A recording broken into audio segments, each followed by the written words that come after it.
Hi, welcome to Mondays with Michelle, a sanctuary where we unite to inspire hope and peace through engaging discussions about mental health, relationships, and parenting. I'm Michelle, your guide through the sanctuary. I'm a mental health therapist with over 14 years of experience, an aspiring author, currently querying agents, a peacemaker, and an advocate for those without a voice. Today, we will discuss self care, including the physical, psychological, and social aspects of self care. So, as normal, we start with a card. Today, I wanted to use the Rethink affirmation cards for mindful life and daily actions as part of our self care. So, what we have for today, as far as our message for the week, self acceptance. I accept myself unconditionally with a heart free from judgment or criticism. I recognize that I am inherently perfect in my own unique way. With all my imperfections and quirks, I wholeheartedly love and accept myself for the beautiful being that I am. So that's perfect to go with self care. We definitely need to accept who we are and recognize our worth to realize that we are worthy of self care, self love, self respect, all of those aspects that are necessary to take care of ourselves. So, what is self care? People tend to misunderstand or misconstrue what self care is. So, self care is all of the things that our parents did for us during childhood that once we become an adult and even during our adolescence and somewhat during our childhood, we become responsible for. So, it's the responsibility of caring for our mind, body, and spirit. All of those aspects that are part of the self, those components of the self. So we'll start with taking care of the body, our physical self care. Um, so, as far as physical self care goes, we need exercise. Ideally, we need at least 30 minutes of movement during the day. And it's okay, like related to the self acceptance piece. If right now your schedule does not allow you 30 minutes of exercise every day, that is absolutely okay. Don't feel pressured to do things that just doesn't work for you right now. That can be a goal area that can take time to get up to, creating and maintaining that aspect of your daily schedule to move every day. But maybe we can start by taking some small steps. So, something like during the day, even just take a walk around the block, around your office building, maybe just walk up and down the stairs. Whatever you can do, even if something like dancing while you're doing your chores during the day, just do something to move your body in a way that's healthy for us because it is important to take care of our body. Then another piece of physical self care is sleep. This one tends to be really challenging for a lot of individuals. A lot of people have a hard time either falling asleep or staying asleep. Um, so, there are lots of tips that can help you improve your sleep at night. One of the main parts of promoting a healthy schedule, a sleep experience, is to develop healthy routines. So, we want to have a healthy morning routine and a healthy bedtime routine. Some people actually say that the morning routine is actually more beneficial to create that kind of momentum throughout the day. and to make sure that you're doing the things you need to do every day. But our bedtime routine is also important. So, starting with a morning routine, that could be something like get up at the same time or within an hour of the same time every day. That includes weekends. So, people who get up in the mornings to go to work and work their 9 to 5, my friends who like to sleep in on the weekends, try to keep that sleeping in to a minimum. That way, we have a consistent schedule. So if you do sleep in, that's fine. Just try to make it within an hour of your normal wake up time.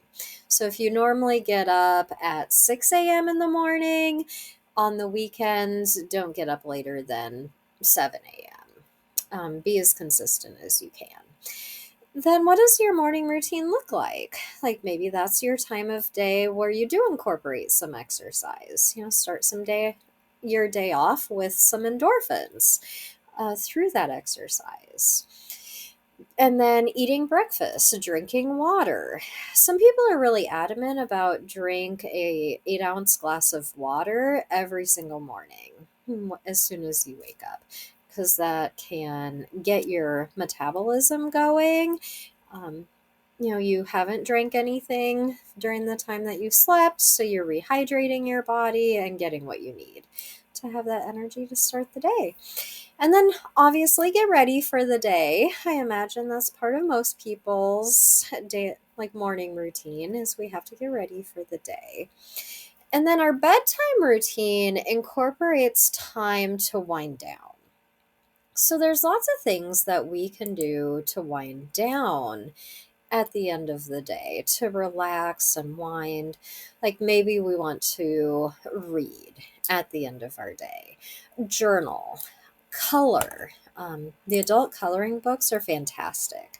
Just doing something that does not involve electronics, because the light from our phones can keep us awake and interfere with our ability to sleep. Same way with televisions. That light from the television can stimulate our brain and make it harder for us to fall asleep at night.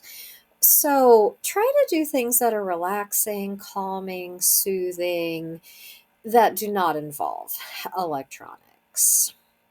And then that brings us to nutrition.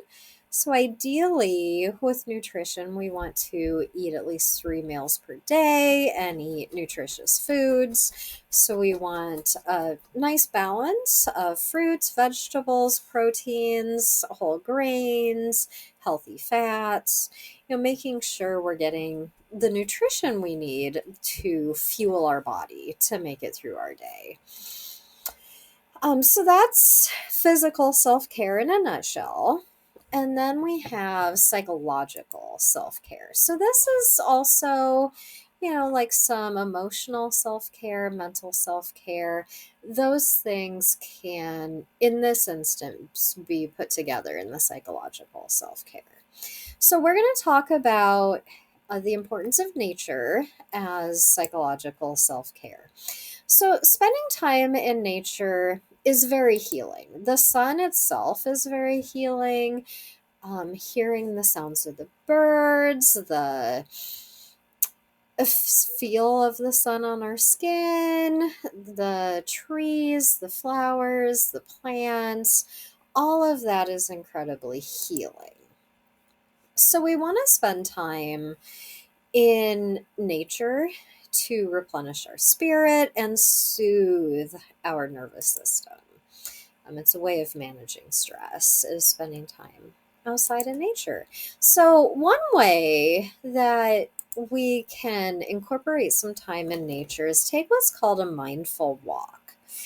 So mindful walking is somewhat the same as normal walking.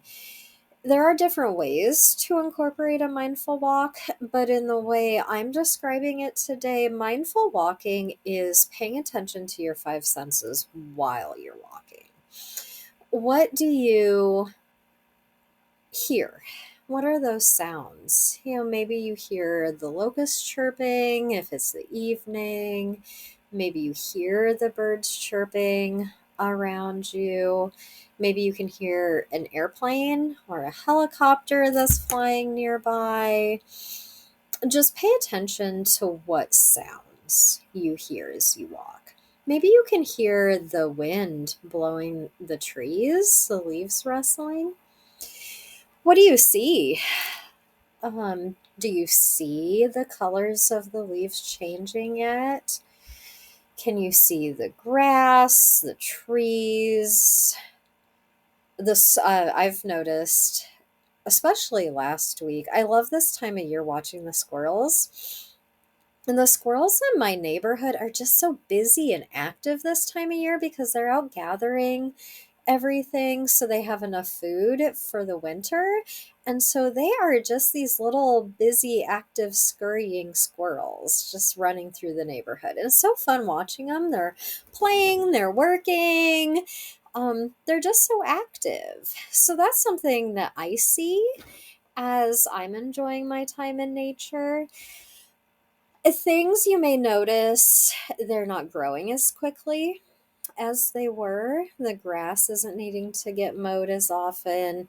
The plants are starting to slow down and prepare for winter. Um, we're not quite in autumn yet, but we're getting pretty close. Next week, when I'm doing this, it'll be autumn. So we're getting pretty close to the fall. So we also pay attention during our mindful walk to what we touch. We can notice the feel of the ground beneath our feet with every step that we take, whether it's, a trail, like a dirt trail, a grass trail, or even if you're walking in your neighborhood, maybe it's the sensation of the concrete beneath your feet. Just notice those sensations. Maybe you feel the sun shining down on you, whatever you feel. Then what do you smell? Oh, the smells of autumn. I'm very much looking forward to those smells.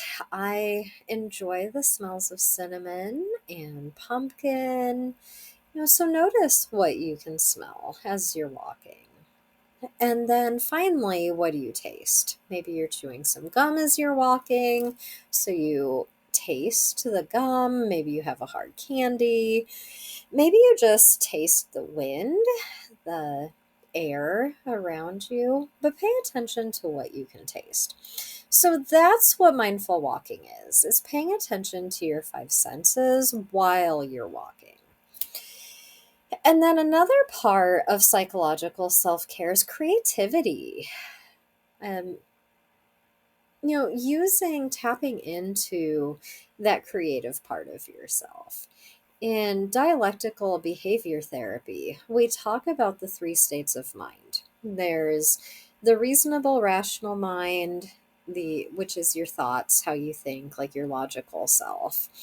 And then there's the emotion mind, which is your caring, your compassion, your empathy, your emotions. So that's, where we identify that with is our heart. So then the balance between the two is something called wise mind, which is our intuition. So it's that balance between our thoughts and our emotions, but in that place where we can tap into that internal wisdom that we all have within ourselves. So I think there's a piece of that with creativity. Creativity can be bigger than ourselves. There's a lot of times, I don't know if you have this experience, but when I'm writing, drawing, like if I'm really in the zone, I'm like, where did that even come from? And to a certain extent, I don't know exactly where it comes from. I have some hypothesis based on my experience as a mental health provider. I think a lot of that internal wisdom comes from a place that's referred to as the collective unconscious, where we can all tap into the wisdom of the universe. Maybe that's one theory. That's one way of understanding presented by psychology. So that's how I explain kind of where some of that stuff comes from. But it can be really healing and part of self care to make sure that we do have time to be creative. Again, if you don't have a lot of time to sit down for some creative expression, um, and just quickly, that can be things like painting, drawing, writing, journaling, singing, playing an instrument, acting. We can actually incorporate some creativity into the work that we do. So, a lot of jobs really welcome and invite creative thinking. Um, so, that could be a way that we're able to incorporate some creativity in our daily routine if we kind of have limited time. So maybe we use that creative thinking to develop some innovative solutions to problems. That brainstorming with teammates can definitely be a creative process. I really appreciate that kind of creative process, that bouncing ideas off of each other, really kind of identifying your different options, different directions, and potential innovative solutions. Things that nobody else has done is definitely bringing creativity into the workplace. And then, lastly, from what we're going to talk about today, the final piece of psychological self care is assertive communication. So, there are three styles of communication. There's passive communication, where people may have poor eye contact, their body posture may be more reserved, maybe hunched over, withdrawn, and they just let other people run the show. These people tend to be taken advantage of, unfortunately, because they're not communicating what they need or their thoughts. They're not giving their input. Then the opposite side of that is also not healthy communication, is aggressive communication. So that's people who raise their voice, who yell, who demand that their needs be met without thinking about the broader organization or the people around them, like maybe the people they even love and care about. So, the form of balanced communication that we want is called assertive communication. That's when there's some body posture involved. We have a confident voice tone, we make eye contact, and we're able to communicate what we need in a clear, concise, and respectful way. So, we also consider when we're assertive the needs of those around us. So we don't demand that things have to be our way and that only our needs are met. But how can our needs be met while also compromising and having the needs of those around us be met as well? Whether that's in the workplace or whether it's at home, we can assertively communicate what we need while still respecting other people's needs and meeting their needs. Because ideally, relationships are reciprocal. It's a give and take. We have our needs met while we also meet the needs of our friends, family, loved ones, and our coworkers. So that's it for the psychological self care piece. So the last type of self care that we're going to talk about today is what's called social self care. Social self care is exactly what it sounds like, spending time with other people, nurturing, developing, building healthy relationships with the people in close proximity to us, or even around the world nowadays, because online communities are also very helpful. So, as far as our personal support system goes, we need at least 5 people in our support system who we can talk to and turn to in times of need.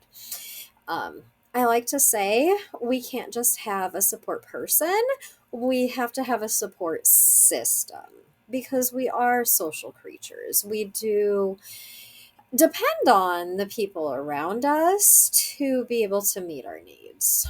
So, like I said, we need at least 5 people in our social support network, and these people can play different roles. A few weeks ago on my podcast, I talked about our personal board of directors and building that um, around us. So, the 5 people in our social support network, they may be things like mentors or, friends, cheerleaders, people who we can call if we're in kind of an emotional crisis, if something bad happens, or if things are going well, somebody who can celebrate with us, come party with us. It can also be people we go out to lunch with, or maybe people who help us move if we need that. But building up our social support network so that way we have at least 5 people who we can turn to when we need it.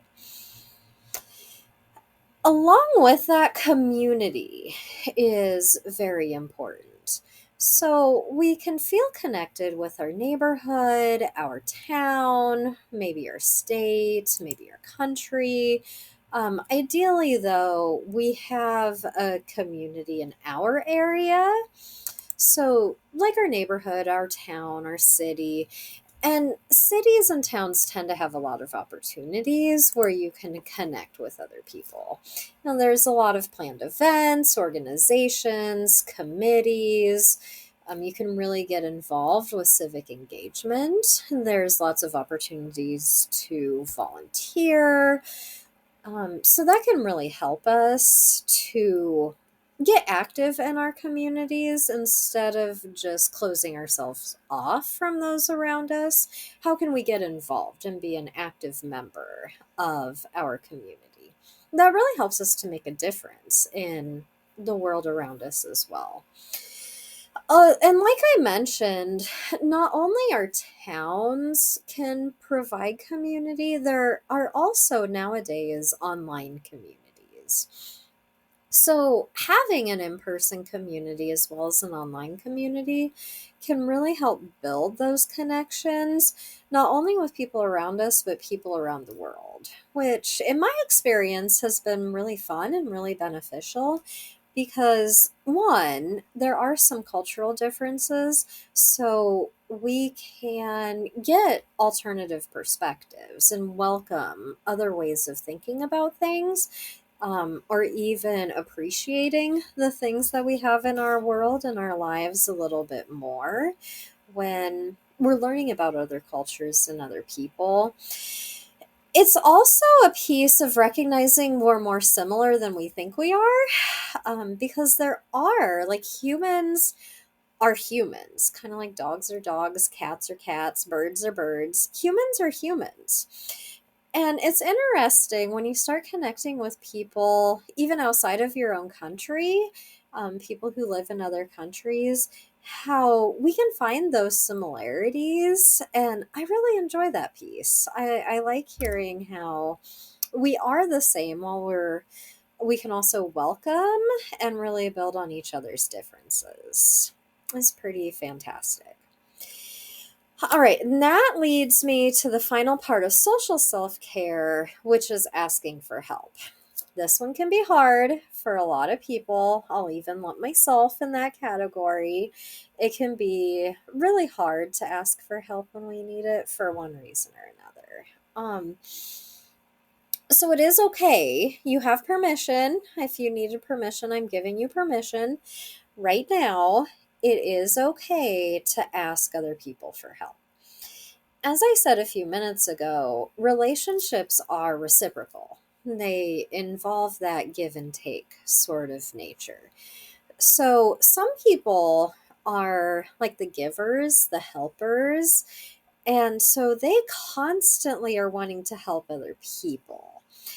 And so shifting that inside themselves can be hard, but it is definitely beneficial and necessary because if we're constantly giving of ourselves, there comes a point when our bucket becomes empty and we have nothing left to give.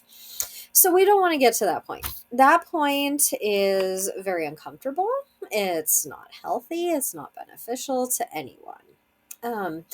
So we really want to be mindful of this and ask for help and also receive that help. So it is part of the balance to be able to receive. Um, maybe you need help moving, maybe you need some emotional support. Whatever it is, it's okay to definitely reach out to others. And in general, we tend to do better when other people are around us, and we're more productive, we're more innovative when we're around other people versus when we do just stay by ourselves. That said, there is some energy differences between extroverts and introverts. We all need people, we all need to ask for help, but there is some different ways how we kind of fill our bucket back up and how we get our energy. So extroverts tend to get pick up other people's energy and feel energized after spending time with others, versus people who are introverted, they get that energy from spending time by themselves. So they may do more things alone, just to get some energy. That said, everyone needs a social support system. No one is an island. Even if you're an introvert, that does not mean that we don't need people and we don't ask for help when needed. All right, so that is our conversation about self care today. So, our activity for today is develop a self care plan. Um, for me, my self care plan is something that I actually have written out.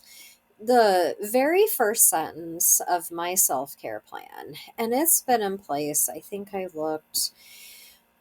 for several years. I think it was 2021, something like that I developed my self care plan, maybe even longer than that. But I remember looking at the file and going, oh, that's been in place for quite some time. So, the very first line of my self care plan is my self care buddy. Who can you check in with? Who can you message? Who will hold you accountable? Another word for a self care buddy that people use today is an accountability partner. So, who in your life can be a self care buddy or an accountability partner? Someone who will tell you need to be taking care of yourself. So my self-care plan incorporates all the things that we talked about. So start with your physical well-being. And what are you going to do in all of those categories to be able to take care of yourself? So the exercise, sleep, nutrition.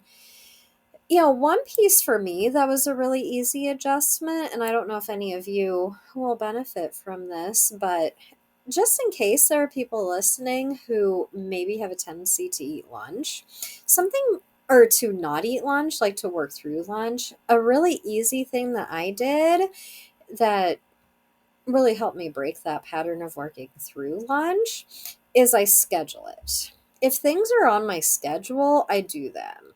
So lunch is at the same time every day, and I don't schedule anything during that time. So that way I can nourish my body. And then also in the psychological area of self care, I definitely have, again, everything written out, exactly what I'm going to do. So, spending at least 30 minutes outside in nature every week. Uh, Back then, I needed to take my chair back outside. I must have brought it in for the winter, and it was time to take it back outside. So that was part of my self care plan.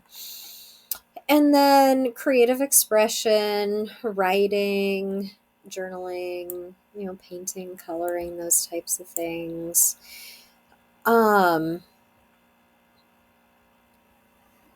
and then assertive communication. For me, I had it be about setting boundaries. So being able to assertively communicate what my boundaries were so I could have a healthy work life balance. Then, as far as The social self care, I have my more than 5 social supports listed. I do talk about asking for help, being involved with my community, and how I'm going to do that. Connecting with friends, and my plan for doing that. So, really writing down and putting things in writing just solidifies it and makes it more likely that you're actually going to follow through with it. So, like I said, I've had my self-care plan in place for years, and that's our activity for the week, is you doing that for yourself. So write down your plan in every area of how you're going to do those things specifically. And then we went through that, all the different areas. So then I know I've sent the inventory of self care before, again in another podcast. So I won't send that again today, but do that inventory of self care. Review it frequently. So you can review things weekly, like how did I do this week as far as my self care goes. Then you can do a monthly review and then a yearly review. So looking back over the year, we're going to start doing that here in a couple of months. We'll start kind of reflecting on 2025. We're already in September. We're kind of getting to the last quarter of the year. So we won't do it now, but we will start our annual reflection coming up pretty soon. So that's something you can look forward to over the next few months, is starting to do our yearly reflection. All right. So, on that note, create an intention of something you're going to do this week to implement self care, something that you'd like to accomplish this week. Not everything. We're not going to implement our entire self care plan in 1 week, but just narrow it down. And what's one thing you can accomplish this week to implement that self care plan? All right. And that brings us to our weekly reflection. So we're back to developing the self care plan. We want to make sure we're nurturing our physical, mental, and social well being. Consider how to establish those rejuvenating morning and bedtime routines that promote rest and vitality. Reflect on strategies for utilizing assertive communication throughout the week to express your needs and boundaries, and explore ways to deepen your community involvement and cultivate connections with those around you. So those are the things that, if you feel called to, we can journal about this week. If you have any questions about self-care, please put those in the comment section, and I will either respond to you directly or I will answer them next week here on the podcast. And then next week's going to be busy.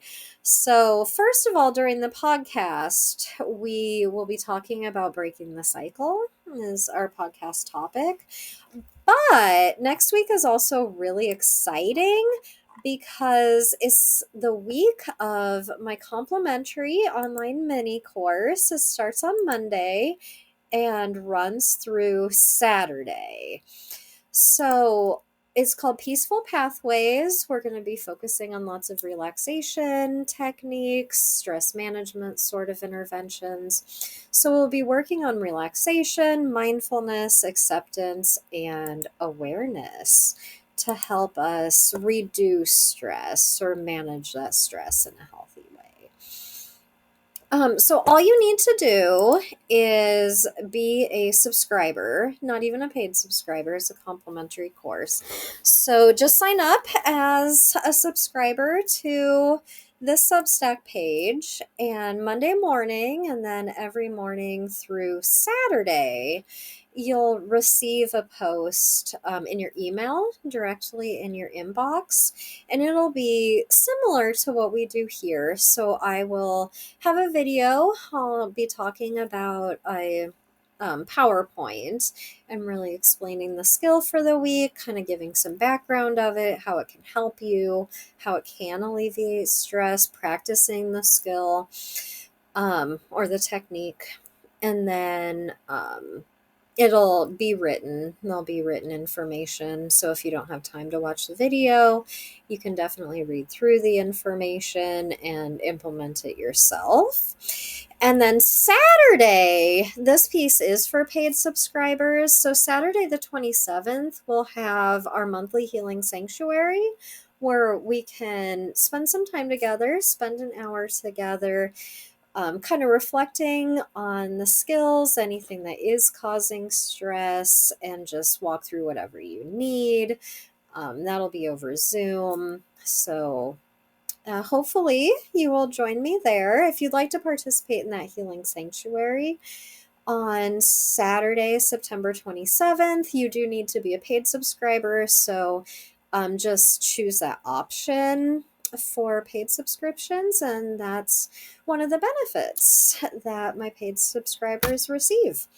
All right, well, thank you for being here. I look forward to next week and being able to provide this offering of stress management to all of you. All right, have a lovely week, and I hope you experience the peace and hope that we all need right now.